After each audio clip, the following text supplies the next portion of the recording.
वो फरहाद साहब जो पिछले दिनों मुझे काम की पेशकश कर रहे थे ना। हाँ, देखे आज ये कोजान ग्रुप की लॉन्चिंग कर रहे हैं, देख ले। और एक मैं हूँ यहाँ पर, हर किसी को दूर दूर से बुलाया गया है और सिर्फ मुझे ही नहीं बुलाया गया। अलमास, इस तरह खड़े खड़े काम नहीं मिलता, खुद तलाश करना पड़ता है। काम तलाश करो। तुम अब उस कंपनी नहीं जा सकती, कहीं और काम मिल जाएगा। अम्मी जान, यहाँ बैठकर बातें करना तो बहुत आसान है। मेरी सोचे जो यहाँ नूर नूर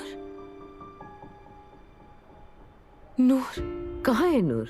हाय, कहाँ रह गई ये लड़की? रात के 9 बज रहे हैं। मैं तो भूल ही गई थी, कहाँ रह गई ये लड़की? हाँ, ये देखे जरा, ये रही आपकी नूर, देखे।